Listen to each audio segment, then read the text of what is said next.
An Iranian drone was moving toward an American warship over the Strait of Hormuz. It never made it.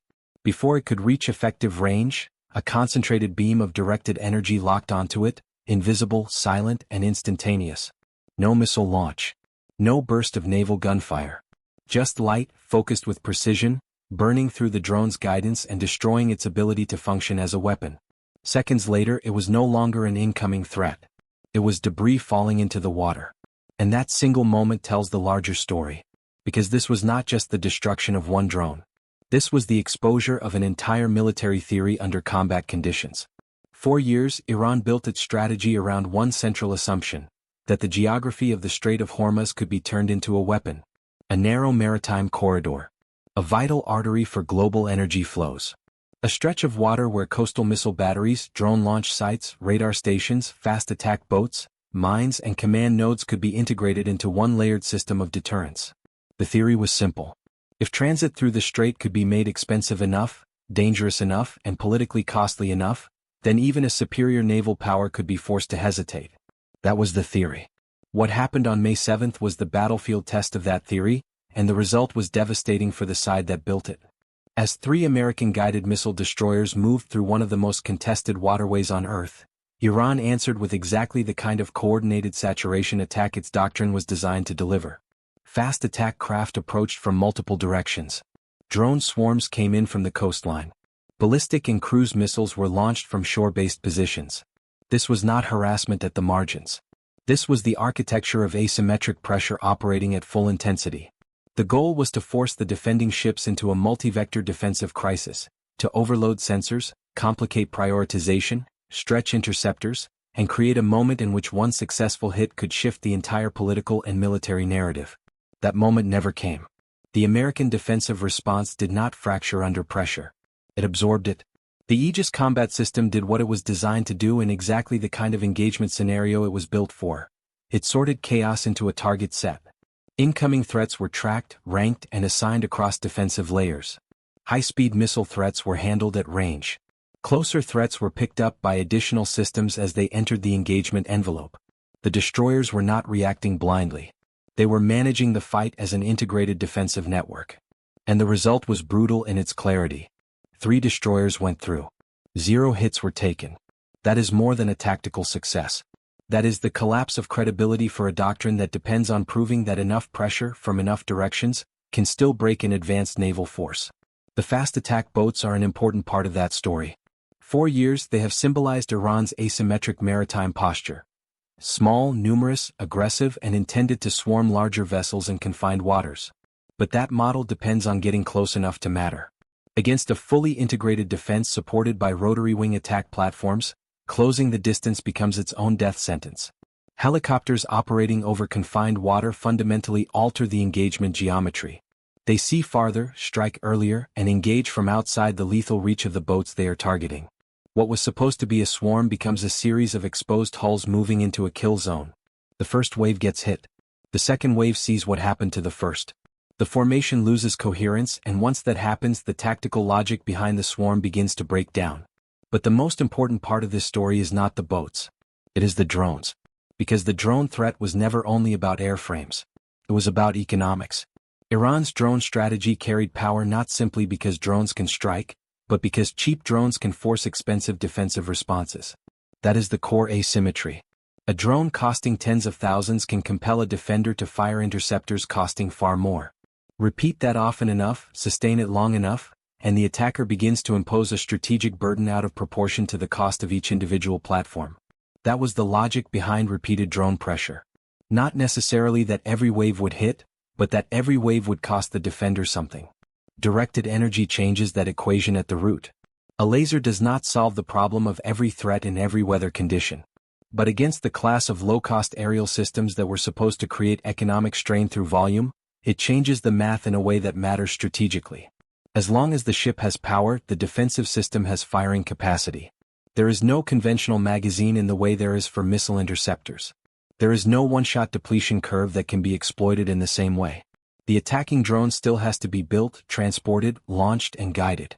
The defensive beam only has to be generated. That is not just a tactical improvement. That is the removal of the attacker's preferred economic advantage. And if the drone swarm loses its cost logic, then a major pillar of the harassment doctrine loses the very thing that made it dangerous over time.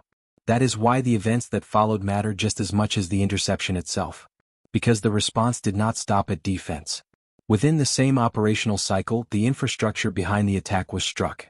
Ports, staging areas, logistics nodes, and command facilities associated with the maritime harassment architecture were hit with precision. This is important because it shows that the response was not improvised. It was structured.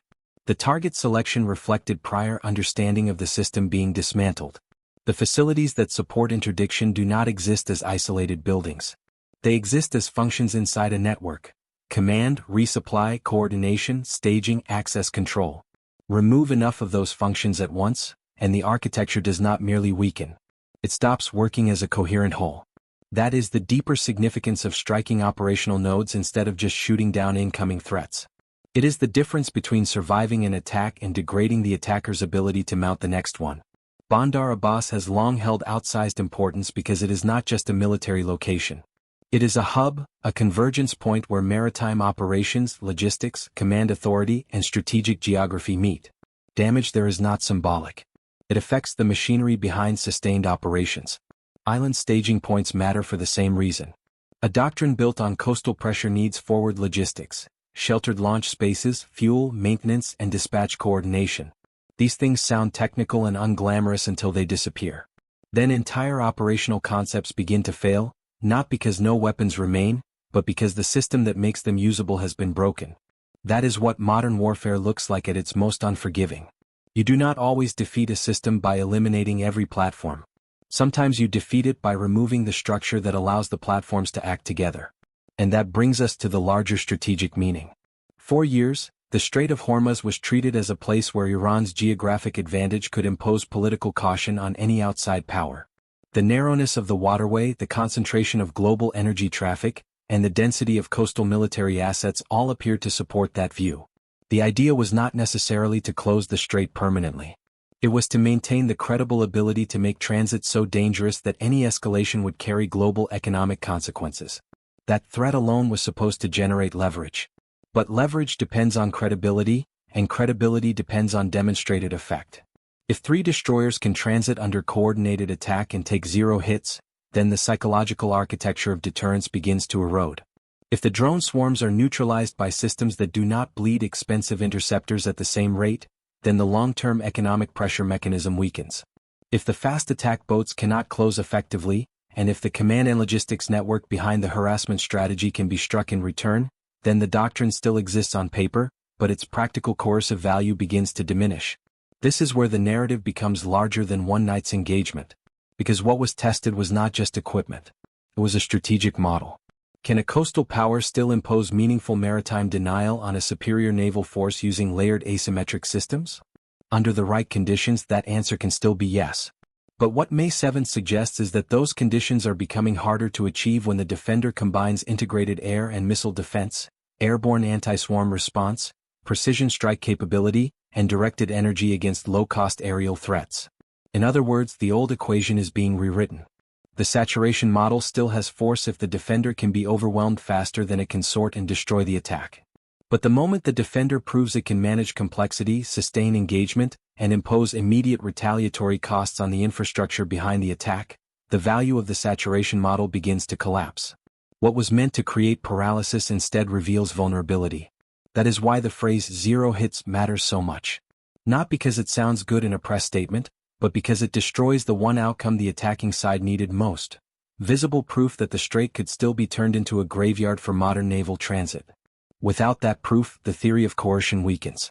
And once that theory weakens, decision-makers face a harder choice. Escalate further and risk losing even more infrastructure. Or recognize that the military instrument they depended on is no longer producing the leverage it once promised. Directed energy plays a central role in that calculation. Not because it wins wars by itself, and not because it replaces every defensive layer, but because it attacks the affordability of the drone strategy at the point where that strategy made the most sense. A cheap drone is still cheap to build. But if its defensive countermeasure is no longer a scarce and expensive interceptor, then the strategic burden shifts back to the attacker. Launch enough drones at a ship with an energy-based close-in defense, and what was supposed to be economical harassment starts to look like self-inflicted attrition. That is the real revolution here. Not science fiction. Not flashy headlines. Just the quiet destruction of an economic assumption that underpinned an entire operational concept. And this is why May 7th matters beyond the immediate military exchange. It was not merely another skirmish in contested waters. It was a demonstration. A demonstration that geography is not enough by itself. That volume is not enough by itself. That saturation is not enough by itself. Not when the opposing force can see, prioritize, intercept, absorb, and then strike back at the system that generated the attack in the first place. The destroyers sailed through. The drones fell out of the sky. The attack boats were broken before they could impose effect. The infrastructure behind the harassment network took fire. And somewhere inside the command structure that planned the operation, the conclusion now has to be faced. If the full expression of the doctrine produces no hits, no deterrent effect, and immediate retaliatory damage, then the doctrine has entered a new phase of irrelevance. That is the strategic meaning of the night.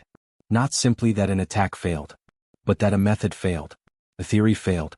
An assumption about how to control one of the world's most important waterways failed under pressure. The strait remains narrow. The geography has not changed. The coastline is still there. The launch points can still be rebuilt. But the confidence that those ingredients automatically translate into coercive power has been badly shaken. And once that confidence is gone, everything else begins to shift with it.